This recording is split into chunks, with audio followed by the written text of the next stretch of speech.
Marlène, Marco et Jean-Claude sommes très heureux de te présenter le thème du jour, à savoir « Afin que tu sois ». La référence se trouve dans Deutéronome 6, au verset 3. Deutéronome 6, verset 3. Juste avant d'aborder ce thème, prions. Notre Seigneur et notre Dieu, nous voici devant toi encore aujourd'hui,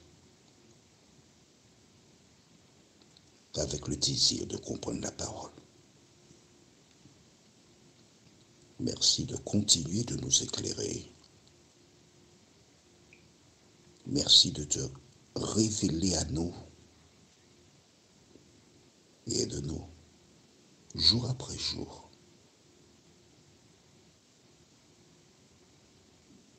à marcher dans tes voies. Garde-nous dans ta paix et dans ta grâce. Au nom de Jésus, pour ta gloire éternelle. Amen. Quand j'étais enfant, nos parents n'avaient pas les moyens comme aujourd'hui. Acheter un jouet, c'était vraiment quelque chose d'exceptionnel. Je me rappelle que nous étions très créatifs. On récupérait des boîtes de sardines vides. On faisait 2 trous à l'arrière, 2 trous à l'avant. On prenait, nous appelons ça bûchette. La feuille de coco, il y a une membrane assez forte. On récupérait cela. On mesurait la largeur de la boîte de sardines. On sciait la bûchette. On cherchait certains fruits non comestibles. On piquait et c'était les roux. On avait de la ficelle qu'on avait attachée sur la partie extérieure gauche puis droite. Et on avait un bout de bois qu'on mettait dans la boîte de sardines. Et avec la ficelle, on dirigeait nos voitures. C'était notre jouet. En procédant ici, nous avions l'occasion donc de développer notre cerveau pour avoir des jouets. Gratuitement. Nous pouvions réfléchir et analyser. Et cela m'a beaucoup aidé en matière de gestion. Je remercie Dieu pour cela.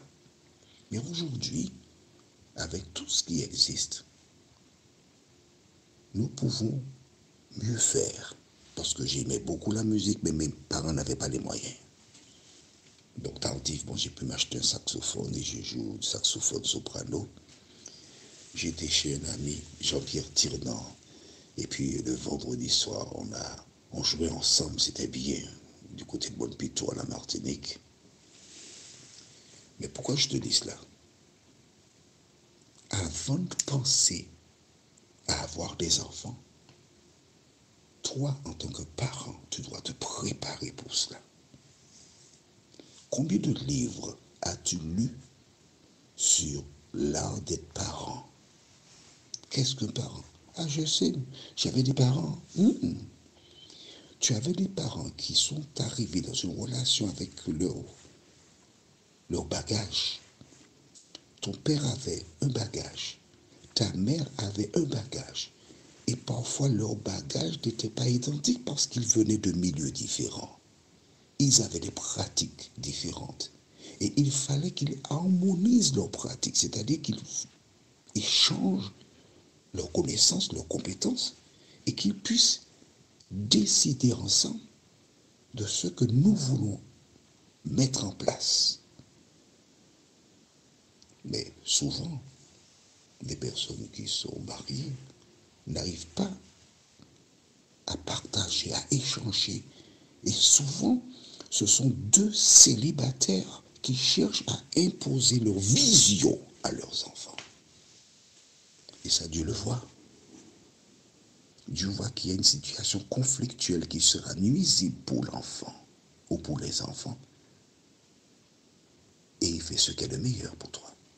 Rappelle-toi, nous avons vu dans l'étude précédente, dans Deutéronome chapitre 6, versets 1 et 2. Voici les commandements, les lois et les ordonnances que l'Éternel, votre Dieu, a commandé de vous enseigner, afin que vous les mettiez en pratique dans le pays dont vous allez prendre possession, afin que tu craignes l'Éternel, ton Dieu, en observant tous les jours de ta vie, toi, ton fils, et le fils de ton fils, toutes ces lois et tous ces commandements que je te prescris, et afin que tes jours soient prolongés. Aïe, aïe, aïe. Le premier devoir que tu as, c'est de connaître les lois de Dieu. Et quand tu les connais, il te dit qu'il prolonge ta vie. Est-ce que tu connais les lois de Dieu? C'est la question que je te pose, oui. Tu n'avais jamais vu cela comme ça. Tu avais simplement vu que, bon, je rencontre un monsieur, je l'épouse, parce qu'on s'aime, on laisse la terre pour monter au 7e ciel, on revient sur terre, et puis on fait un enfant, et puis on lui donne ce que nous avons. C'est ça. Est-ce que tu t'es prête pour le mariage? Alors, relis ce que nous découvrons et sois honnête avec toi-même. Tu veux travailler quelque part.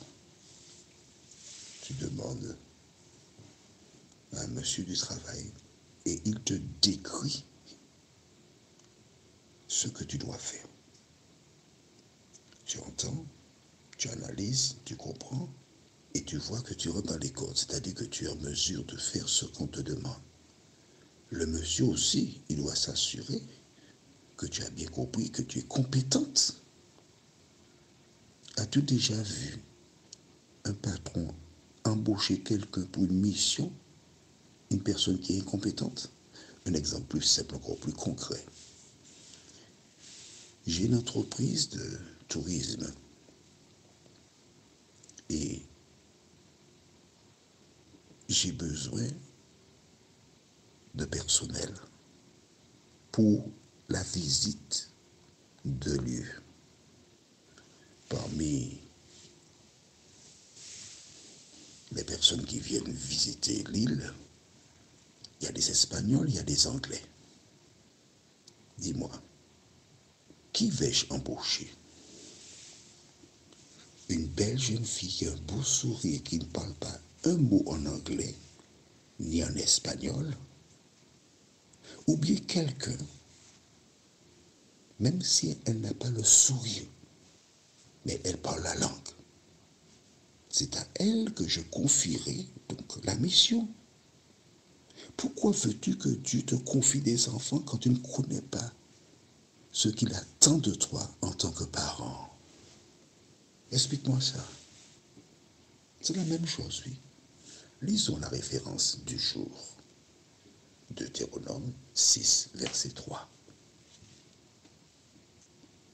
Tu les écouteras donc, Israël, et tu auras soin de les mettre en pratique.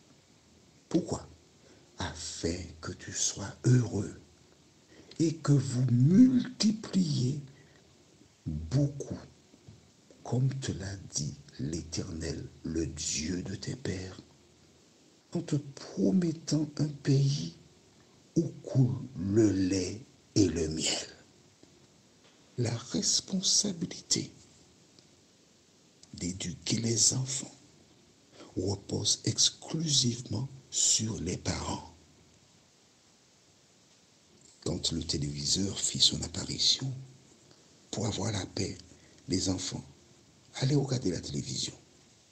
Et puis là, le parent, il fait quoi? Il prend son téléphone. Allô, Marguerite, comment vas-tu? Ma chère, tu as entendu ce qui s'est passé? Non. Mais oui, Albert, il a donné une volée à son épouse. Tu laisses le téléviseur éduquer ton enfant pour aller prendre des Milan. Et tu te dis, parent, mais non, tu plaisantes, tu plaisantes.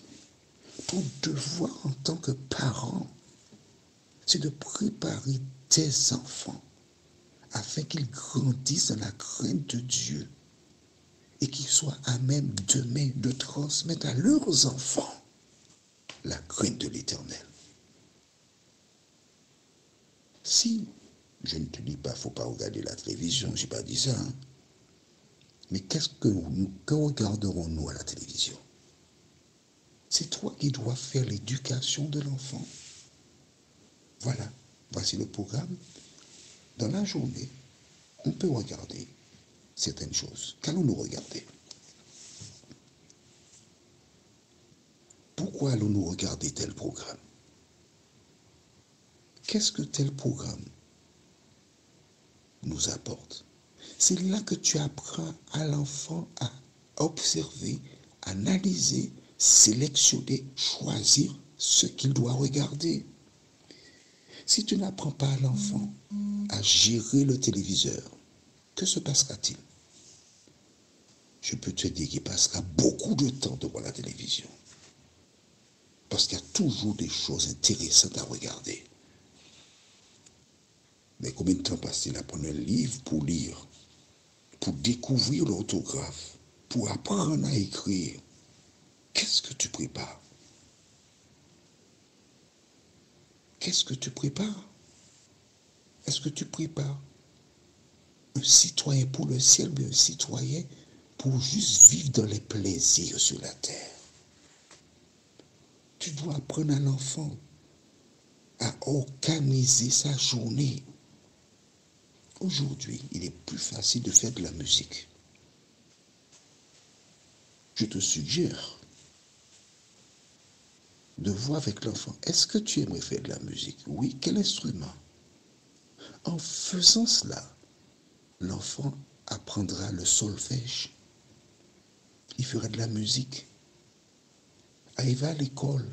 Il aura de bonnes notes en musique. Pourquoi? Parce que très tôt, il a fait de la musique. Mais en même temps, tu lui permets d'être dans la maison, sous tes yeux, au lieu d'être chez des amis qui inculqueront toute espèce de bêtises. Qu'est-ce que tu penses de cela? Avoir un enfant, c'est une véritable entreprise. Prions notre Seigneur et notre Dieu. Nous venons vers toi encore, afin d'apprendre à te connaître, afin de savoir ce que des personnes qui se disent parents doivent faire. Seigneur, que de crimes commettons en donnant à des enfants une éducation avortée. Que ta paix et ta grâce nous accompagnent et que nous puissions grandir en toi jour après jour au nom de Jésus pour ta gloire éternelle. Amen. Notre prochaine étude sera pour le bonheur et nous irons dans Ésaïe 42, verset 21. Il me tarde de te retrouver.